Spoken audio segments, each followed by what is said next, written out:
வரன் தேடும் படலம் தமிழ் மேட்ரிமோனியில் இனிதே தொடங்கட்டும். 25 ஆண்டுகளாக நம்பகமான சேவை. நம்ம பையனாவும் வாழ முடியும், அப்பாவும் வாழ முடியும் இல்லையா? அது கிடைச்சது இந்த படத்துல. மண்டையில ஏற்றி விட்டார் எல்லாத்தையும். மண்டையில ஏற்றி விட்டோடனே என்ன ஆச்சு, மூளை வந்து அது நீதான் தீபிகா, அப்போ என்ன பண்ணுவேன், உனக்கு இவ்வளோ பிரச்சனை இருக்குது, எங்கள் அப்பாவை நான் பார்த்துக்கணும், எங்கள் அம்மாவை பார்த்துக்கணுன்ற ஒரு பிரச்சனை எனக்கு ஆட்டோமேட்டிக்காக வந்துருச்சு. ஈவன் தோ அது இல்லை எனக்கு. ஆக்ஷன் சொல்லி அந்த கேமரா ரோல் ஆயிடுச்சுன்னா அது கட் சொல்கிற வரைக்கும் நடக்கிறது தான் ஹிஸ்ட்ரி. மீதி எதுவுமே ஹிஸ்ட்ரியில் நிற்காது. உங்களுக்கு அந்த metre, if you felt so, then it was, you can say that we were not acting, we were actually living that life. Action to cut நீ என்ன செய்வியோ அதுதான் என் வரலாறு, மீதி எல்லாமே சும்மா அடுத்த நாள் மறந்துடும், அது மட்டும்தான் அழிக்க முடியாதுன்னு சொல்லி வராங்க. மெட்ராஸ் மேட்னி அப்படின்னா அந்த கதைக்குள்ள என்ன இருக்க போது நம்ம யோசிப்போம். அது உள்ள நம்மளோட வாழ்வியல், நம்ம லைஃப் ஸ்டைல் இருக்கு. இந்த என்டையர் டீம் இருக்காங்க. என்டையர் டீமுக்கு விகடன் சார்பா வணக்கம். எல்லாருக்கும் வணக்கம். ஃபர்ஸ்ட் ஆஃப் ஆல் படம் பார்த்தோன்னே ரொம்ப யதார்த்த சினிமா, நம்ம வாழ்வியலுக்கு நெருக்கமான பர்ஃபார்மன்ஸாகவும் சரி, கதாபாத்திரங்களும் சரி, எல்லாமே லைவ்லியா இருந்தது. அதுக்கு என்டையர் டீமுக்கு விகடன் சார்பா ஒரு அப்ரிஷியேஷன். ஸ்டார்ட் ஃப்ரம் காளியங்கட்டன்னா கருப்பையாவை எல்லாரும் லப்பர் பந்தில் எப்படி செலிப்ரேட் பண்ணாங்களோ இந்த படத்துலையும் அதை கொண்டாடுவாங்கன்னு நினைக்கிறேன். படத்தோட ஆரம்பத்துல இருந்து எண்டு வரைக்கும் ஒரு தந்தையோட உணர்வு இருக்கும் இல்லையா? ஒவ்வொரு பீரியட்ல மாறும். குழந்தை சின்ன வயசுல பிறக்கிறப்போ ஒரு தந்தையை பார்ப்போம், வளர்ந்ததுக்கு அப்புறம் ஒன்று பார்ப்போம், வேலைக்கு போற சமயத்துல வேற ஒரு தந்தையோட உணர்வை பார்ப்போம்.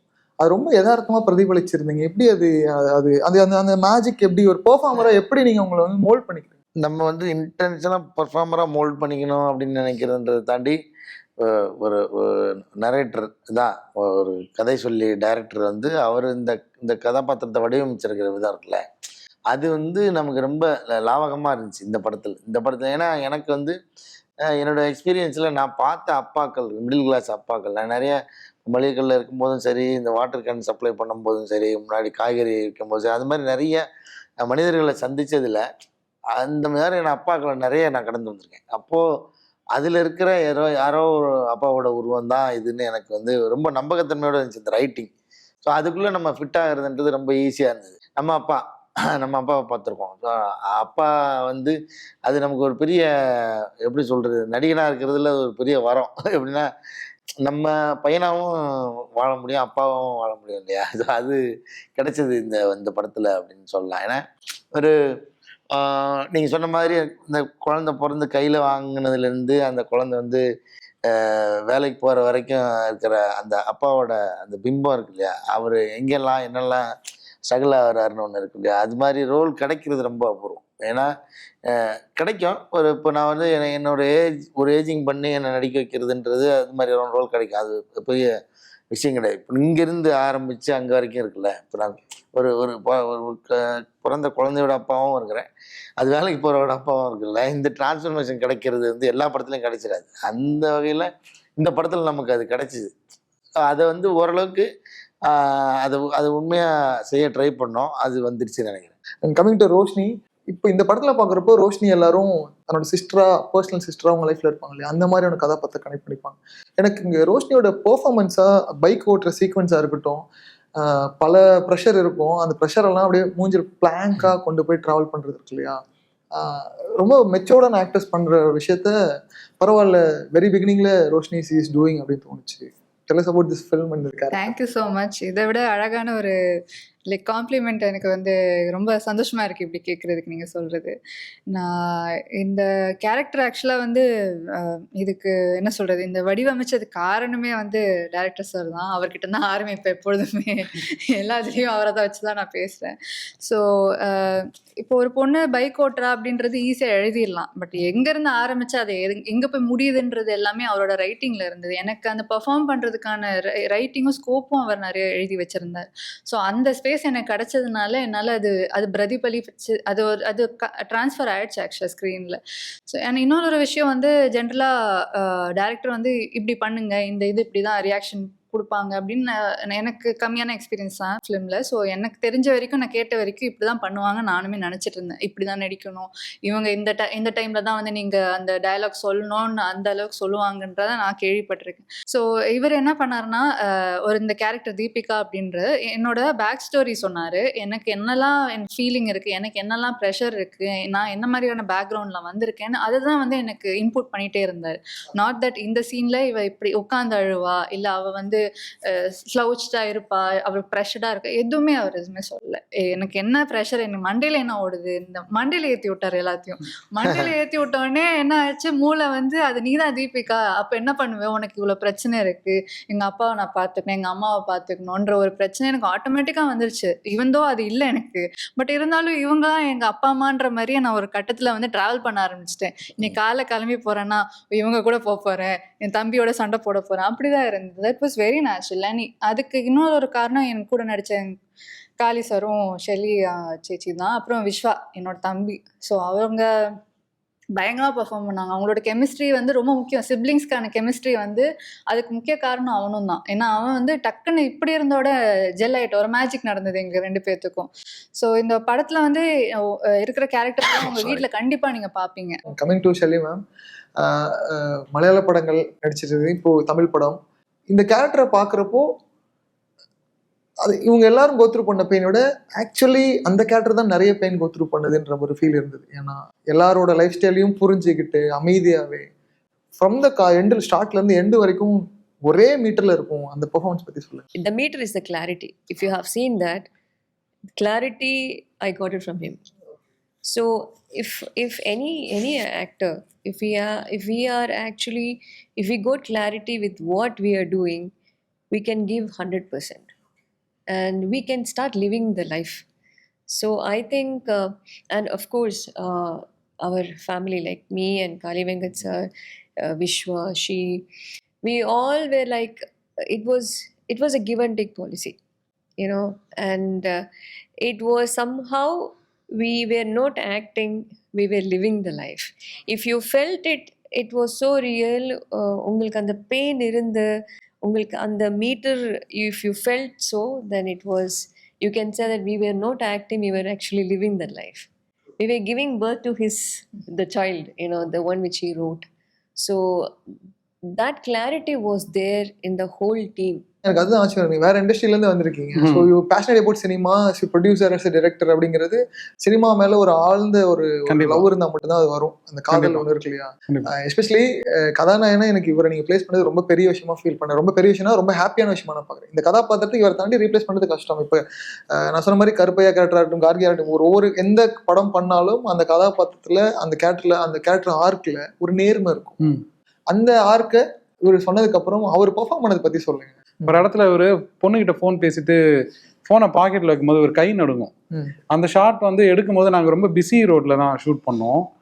அதனால் நான் வந்து கொஞ்சம் டென்ஷனில் இருந்தேன். ஏன்னா சன்செட் டைம் யாராச்சும் போலீஸ் வந்து எங்களை அடித்து தரத்திடுவாங்களான்னு பயத்திலே நான் இருந்தேன். நான் ஆக்சுவலி என் மைண்ட் வந்து ஃபுல்லாக சீனில் இல்லை. பட் எங்கள் ஸ்கெடியூல் இஷ்யூஸ்னால ரொம்ப அவசரமாக சன்செட் அப்போ ட்ரஸ்ட்புரம்ல ஒரு பிஸி ஏரியாலாம் கேமரா வச்சு, நடு ரோட்ல கேமரா வச்சு வண்டியெல்லாம் இந்த பக்கம் அனுப்பிச்சிக்கிட்டு ஷூட் பண்ணிட்டு இருக்கோம். என்னால் என் ஃபுல் ஃபோக்கஸ் அதில் இல்லை. டேக் முடிஞ்சிருச்சு. காளி சார் கிட்ட கேட்டேன், சார் இது இன்னொரு நாள் எடுக்கணுமா, அது ஓகேவா அப்படின்னு கேட்டேன். ஒன்றுமே சொல்ல. சார் இல்லை சார், எனக்கு ஃபீல் ஆச்சு, கரெக்டாக தான் சார் இருந்தது, எடுக்கணும்னா எடுத்துக்கலாம் அப்படின்னாரு. அன்னைக்கு நைட்டு நான் வந்து பார்க்குறேன், that's what you see in the final film. பேசி ஃபோனை வைக்கும் போது அவர் கை நடுங்கும். அது வந்து அவர் ஃபீல், அவரே ஆக்ட் பண்ணலாங்க. அவர் எப்படியோ சம்மோ அவர் அந்த ஸ்பேஸ்க்குள்ளேயே போயிட்டார். ஸோ இப்போ திரும்பி பார்க்கும்போது நாங்கள் அந்த டேக்குக்காக ரொம்ப டிஸ்கஸ் பண்ணோமான்னு கேட்டிங்கன்னா ரொம்ப இல்லை. இவர் எனக்கே இப்போவுமே எனக்கு டவுட் தான், இவர் எப்படி ப்ரிப்பேர் பண்ணுறாரு கேட்டிங்கன்னா வந்து ரொம்ப ஈஸியாக சொல்லிடுவார். இல்லைங்க நான் ரொம்ப ப்ரிப்பேர்டாலாம் வர மாட்டேன், ஆனால் வந்து somehow I feel it is a very beautiful mind. Kali sir இல்லை சிம்பிளாக இது வந்து எப்படின்னா, நான் எங்கிட்ட இருந்து இல்லை, இது வந்து சிவாஜி அது சொன்னதாக கேள்விப்பட்டிருக்கேன். எப்படின்னா, ஒரு ஆக்டர் வந்து அவரோட பிஹேவியர் என்னவாக இருக்கலாம், அவர் வந்து பர்சனல் எப்படி வேணா இருக்கலாம், இல்லை டைரக்டர் யாராக வேணா இருக்கலாம், என்ன சூழ்நிலையாக வேணா இருக்கலாம், வெளியில் ஒரு ஆக்ஷன் சொல்லி அந்த கேமரா ரோல் ஆயிடுச்சுன்னா அது கட் சொல்கிற வரைக்கும் நடக்கிறது தான் ஹிஸ்ட்ரி. மீதி எதுவுமே ஹிஸ்ட்ரியில் நிற்காது. இது மட்டும்தான் பதிவு. இதுதான் காலத்தால் அழிக்க முடியாதது. அப்போ அதுக்குள்ளே நம்ம வந்து அந்த அந்த சின்சியரான மொமெண்ட்டை மட்டும் நம்ம வந்து உள்வாங்கிக்கிட்டோம்னா அது நடந்துடும். அது வந்து நான் அவர் சொன்னது தான், ஆக்ஷன் டு கட்டு நீ என்ன செய்யறியோ அதுதான் என் வரலாறு, மீதி எல்லாமே சும்மா அடுத்த நாள் மறந்துடும், அது மட்டும்தான் அழிக்க முடியாதுன்னு சொல்லி வரான் அவர். அந்த மாதிரி நமக்கு என்ன ரோடு இருந்தாலும் அது எல்லாத்தையுமே ஒரு ஆக்டராக காரணம் சொல்லக்கூடாது. ஏன்னா அதுக்குள்ளே நம்ம வந்து டிஸ்ட்ராக்ட் ஆகக்கூடாது. நம்ம வந்து இதில் ஃபோக்கஸாக இருந்து எவ்வளோ ஃபோக்கஸாக இருக்க போகிறோம், அந்த ஆக்ஷன் சொல்லி கட்டு சொல்கிற வரைக்கும் தானே அந்த அந்த அந்த மொமெண்ட்டு மட்டும்தான் ஃபோக்கஸாக இருக்க போகிறோம். மீதி நேரம் நம்ம ரொம்ப இலகுவாக இயல்பாக நம்ம வேறு மாதிரி ஜாலியாக தான் இருக்க போகிறோம். அது ஆன் பண்ணதுலேருந்து கட் சொல்கிற வரைக்கும் இருக்கிறதில்ல. அதை வந்து நம்ம அந்த நம்மளோட எக்ஸலன்ஸ் கொடுத்துட்டோம்னா இன்னைக்கு இந்த கிடைச்சிருச்சுன்னு சொல்கிறாருல சார், வந்து அது உண்மையாக இருந்துச்சு, ரொம்ப ஜென்யூனாக இருக்குது அந்த சீன் பார்க்குறதுக்கு அப்படின்னப்போ அது கிடைக்கிறது தான். எனக்குமே அது டீம் ஒர்க் தான், எல்லாருமே சேர்ந்து பண்ணுறது தான். நம்ம வந்து எல்லா நேரத்துலையும் நம்ம ஒரு கம்ஃபர்ட் ஜோனுக்குள்ளேயே உட்காந்து நடிக்க முடியாது. இது பல நேரங்களில் இது மாதிரியா இருக்கும். ஒரு படத்தில் ரீசெண்டாக வந்து என்னாச்சு, நானும் என்னோடய ஒய்ஃபும் பேசிகிட்டு இருக்கிற மாதிரியான ஒரு சீன் இருந்துச்சு. கீழே கார்பெண்டர் ஒர்க் நடந்துட்டுருக்கு. அப்போ அது பயங்கரமாக டிஸ்டர்ப் பண்ணுது. நாங்கள் வந்து ரொம்ப ஒரு ஒரு ஒரு எப்படி சொல்ற ரொம்ப ஒரு டீப்பாக பேசிட்டு இருக்கோம், உள்ள முக்கியமான விஷயத்தை டிஸ்கஸ் பண்ணுறோம். இப்போ இந்த சத்தம் வந்து டிஸ்டர்ப் பண்ணிட்டே இருக்குது. அப்போ என்ன 2 பேருமே அது எல்லாரும் வந்து அது சைலண்ட் சும்மா இருக்க சொல்லுங்கன்னா நான் சொன்னேன் எல்லோரும் விட்டுருங்க, அவங்க வேலை பார்க்கட்டும். உண்மையாகவே என் வீட்டுக்கு கீழே இப்படி ஒரு வேலை நடக்கும்போது, நான் அந்த சுச்சுவேஷனில் இருக்கும்போது அவர் கீழே போய் சத்தம்லாம் போடாதீங்கன்னு உட்காந்து ஃபீல் பண்ண போகிறோம். அந்த சத்தத்தோடு சேர்ந்து தான் ஃபீல் பண்ணுவோம். அதான் லைவு. ஸோ அதான் நேச்சுரலாக அதானே. பக்கத்து வீட்டில் நீங்கள் வேலை பார்க்காதீங்கன்னு சொல்ல முடியாது. அது நம்ம டிஸ்டர்ப் பண்ணிட்டு தான் இருக்குது. அதை மீறி நம்ம இங்கே வந்து அதை ரியாக்ட் பண்ணுறோம், நம்மளோட சுச்சுவேஷனை வந்து ரியாக்ட் பண்ணுறோன்றதுல அது ஒரு லைஃபாக இருக்குது. எனக்கு செல்லிமா உங்களோட கேரக்டரில் ஊருக்கே அது வில்லனாக இருக்கும் ஒரு கேரக்டர், ஆனால் உங்ககிட்ட மேலே ரெஸ்பெக்டாக இருக்கும். அத்தை சொல்லுங்க அத்தை, அந்த கேரக்டரை பார்த்துருக்கீங்க. அது பார்த்தா மாடர் கிட்ட எதனா பண்ணி ஜெயிலுக்குலாம் போயிட்டு வர கேரக்டர். ஆனால் அந்த கேரக்டர் உங்ககிட்ட மட்டும் ஒரு மாதிரி ரெஸ்பெக்டாகவே இருக்கும், பொய் சொல்லாத உங்ககிட்ட அந்த கேரக்டர். எனக்கு அதுதான் அந்த அன்னையோட கதாபாத்திரம், அந்த அன்னையோட பவர் நினைக்கிறேன். ஃப்ரெண்டை கூட்டு போய் தொலைச்சிட்டு கூட்டு வரப்போ கூட என்கிட்ட மட்டும் சொல்லி என்ன ஆச்சுன்னா உண்மையை சொல்லுவாங்க.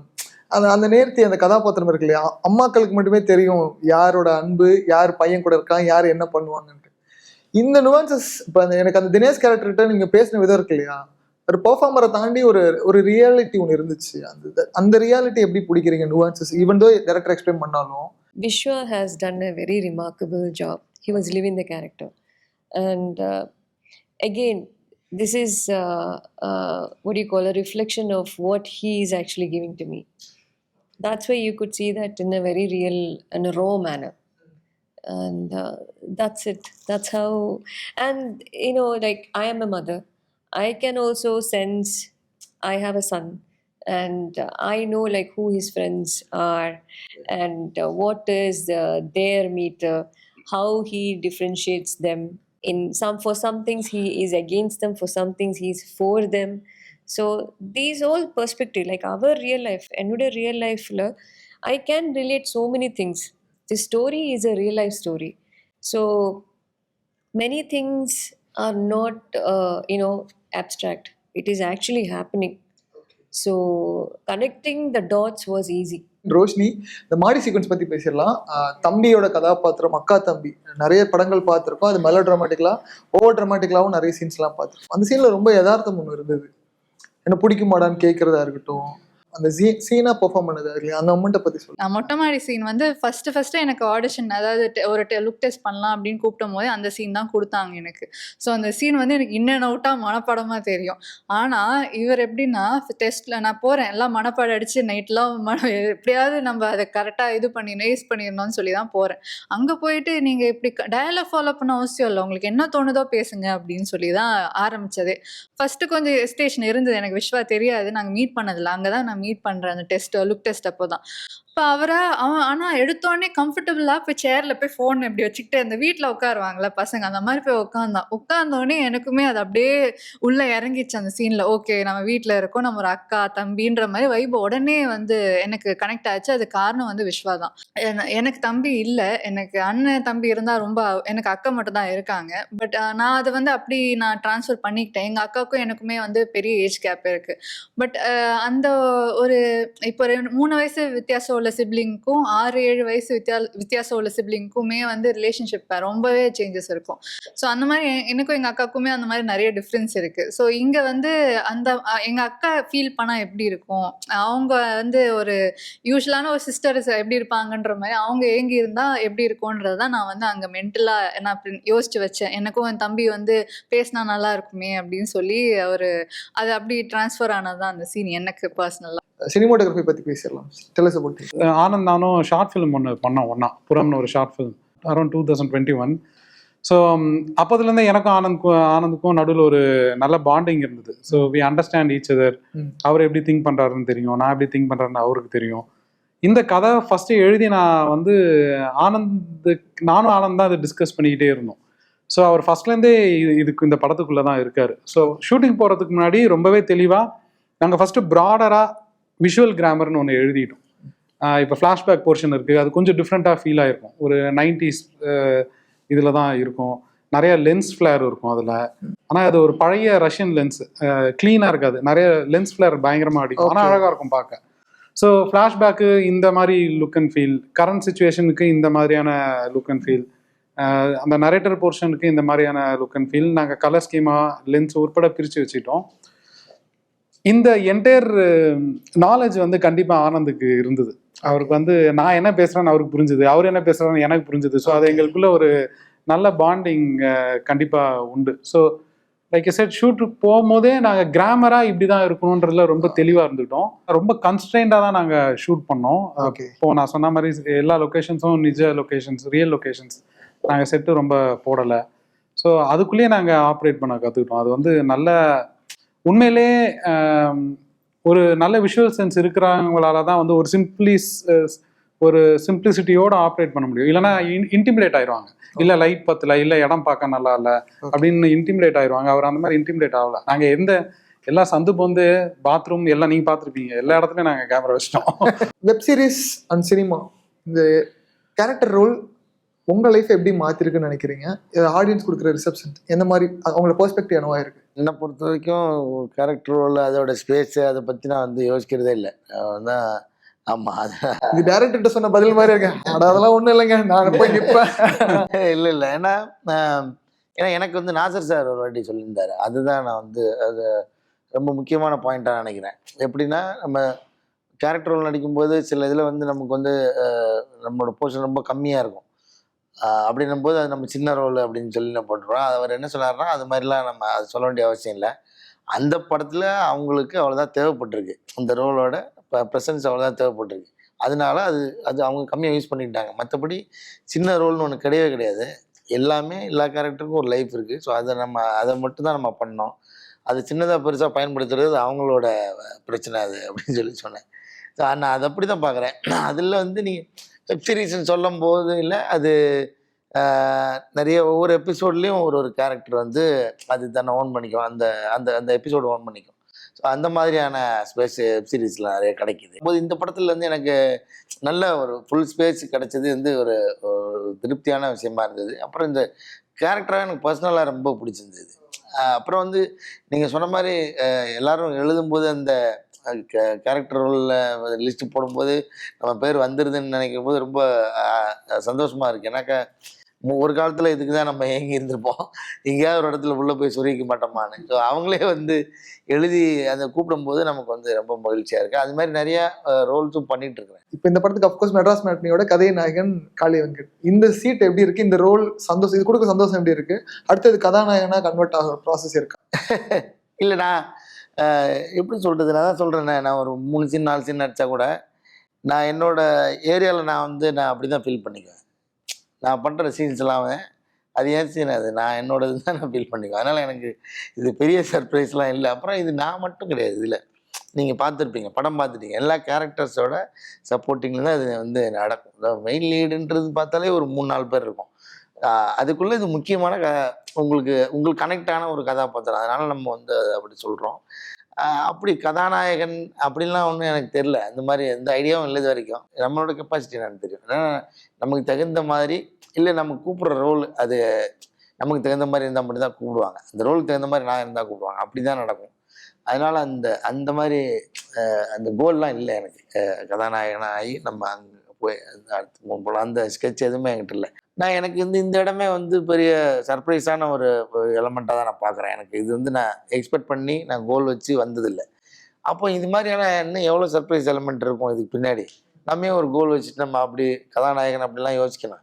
தானாக ஒன்று நடக்கும், அது என்ன நடக்குன்றதை பார்ப்போம். சர்ப்ரைஸாக வெயிட் பண்ணிட்டே இருக்கேன். அண்ட் ஃபைனலாக கேட்குறது தான், வேற ஒரு அறிமுக இயக்குனர் வந்தது இல்லாமல் ப்ரொடியூசராக இருந்ததும் வேற ஒரு துறையில் ஒர்க் பண்ணிட்டு இருந்திருக்கீங்க. இந்த அறிமுக இயக்குனருங்கிறதுக்கு இன்னைக்கு நிறைய பேர் நம்ம பார்த்துருக்கோம். அவங்களோட உழைப்பு அதுக்கு முன்னாடி ஒரு பெரிய வரலாறு இருக்கும், ஹிஸ்ட்ரி இருக்கும். இப்போ இந்த படம் எடுத்து முடிச்சோன்னே கொடுத்த சாட்டிஸ்ஃபேக்ஷன் பற்றி சொல்லுங்கள். இந்த டேரக்டர் கார்டு ஃபீல் இருக்கு இல்லையா? சினிமா மூலமாக நான் நிறைய கற்றுக்கிட்டேன்.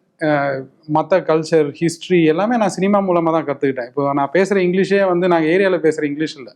நான் பேசுகிற கொஞ்சம் நஞ்சம் இங்கிலீஷ் நான் சினிமா பார்த்து கற்றுக்கிட்டது தான். ஸோ எனக்கு நான் எம்ஜிஆர் நகரில் உட்காந்துக்கிட்டு உலகத்தையே பார்த்த ஃபீலிங் கொடுத்தது சினிமா தான். ஸோ அது ரொம்ப ஒரு பவர்ஃபுல்லான மீடியம்.